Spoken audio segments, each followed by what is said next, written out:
48 atletas de várias partes do mundo participam de um torneio de tênis em cadeira de rodas aqui na capital. A competição vai até domingo e os vencedores vão levar prêmios em dinheiro. Os atletas também disputam vaga na Paralimpíada do Rio desse ano.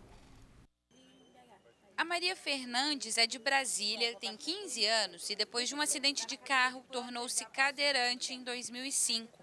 Há 3 anos ela conheceu o tênis adaptado e se apaixonou pelo esporte a ponto de viajar pelo Brasil, participando de torneios como o Goiânia Open de cadeira de rodas. É maravilhoso, você encontra pessoas de vários lugares, né? Aí é bom, aí tem que criar amizades, é bom. O evento nacional acontece até domingo no Clube de Engenharia e é uma etapa do circuito internacional. 46 atletas brasileiros e estrangeiros disputam os sets no saibro de olho em uma vaga nas Paralimpíadas.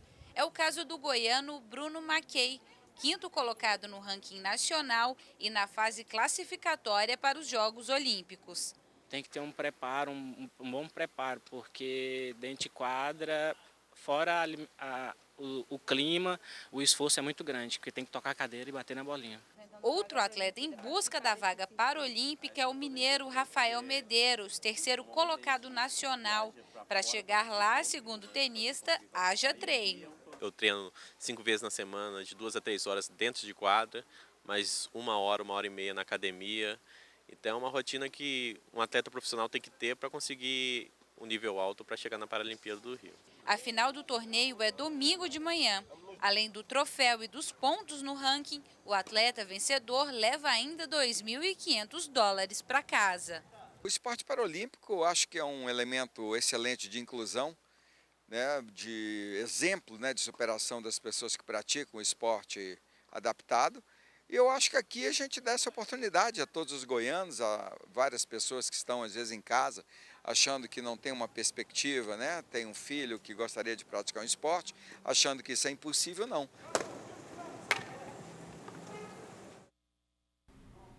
Bacana, e agora o futebol. O Atlético venceu a Aparecidense ontem à noite com 2 gols logo no primeiro tempo. Com a vitória, o Dragão permanece líder isolado do Grupo B do Campeonato Goiano.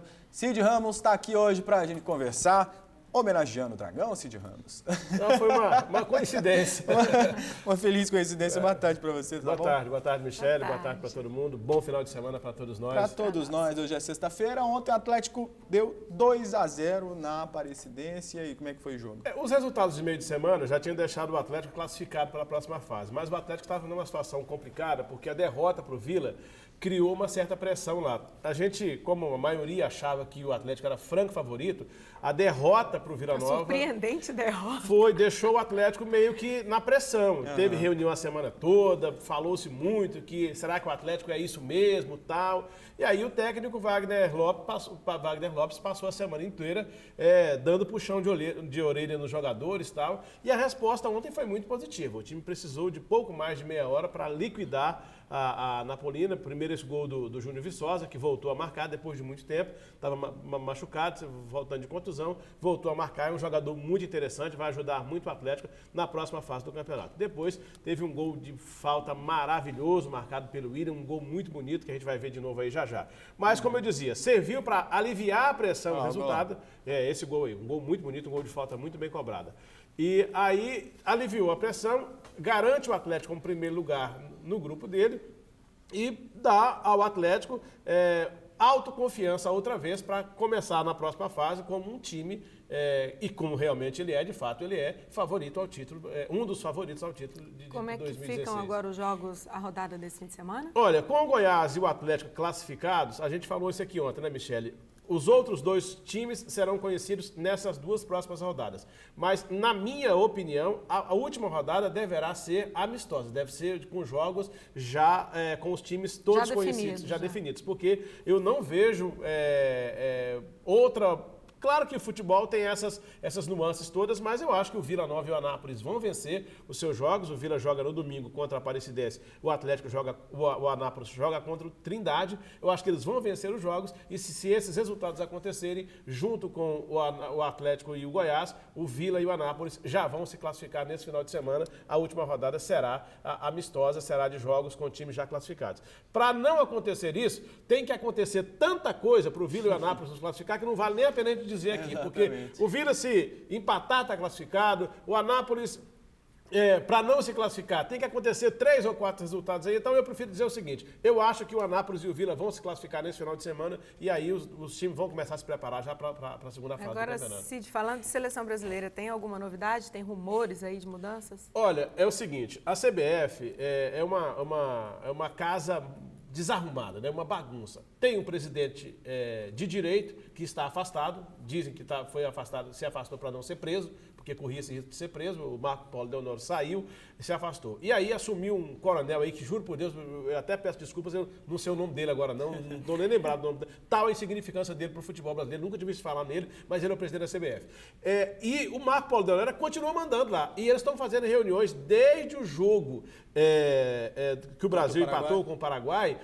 E tem se falado muito nisso, na possibilidade de uma alteração, de uma mudança na comissão técnica, não só pelos 2 resultados ruins, mas principalmente pela colocação muito ruim que a seleção está nesse momento. O Brasil é 6º lugar nesse momento na classificação, estaria fora da Copa se a eliminatória terminasse agora, e com um detalhe: o Brasil é o 6º colocado e os 2 jogos do Brasil em setembro serão muito difíceis. Joga contra o Equador, que até a semana passada tinha a melhor campanha lá em Quito, na altitude de Quito. Quer dizer, vai ser um jogo dificílimo. É possível que o Brasil tenha outra derrota, sofra outra derrota e depois vai jogar contra a Colômbia aqui do Brasil, que é um adversário que também está na frente do Brasil e é uma seleção de muita qualidade, a seleção da Colômbia. O que está tentando se fazer? Está tentando se evitar que, com uma mudança de comissão técnica, o Brasil sofra 2 derrotas seguidas. Porque se o Brasil perder esses 2 jogos, a situação dele fica muito difícil para ele ir à Copa da Rússia. Já pensou o Brasil ficando fora? Pois é, e aí tem se falado muito nisso, que trocar o Dunga, tirar o Gilmar Rinaldo lá da coordenação, tem se falado muito nisso. E o nome da vez, como sempre nos últimos anos, é o do Tite do Corinthians,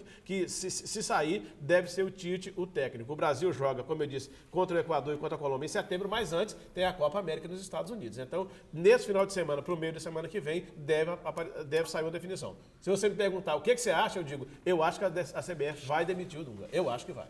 Faltando pouco, então, porque já tem que definir isso logo também. Tem que definir. Só bem rapidinho: Goiás e Itumbiara no domingo, Vila e Aparecidense, Goianésia e Atlético no Campeonato Goiano aliás, Anápolis e Trindade, Vila e Aparecidense, Goianésia e Atlético no domingo, e amanhã tem Goiás e Itumbiara na Serrinha. Certo, Cid. Vamos aguardar, Bom fim de semana para você. Segunda-feira a gente fica sabendo como é que foi essa rodada. A gente discute isso. Obrigada. Cid. Boa tarde para você.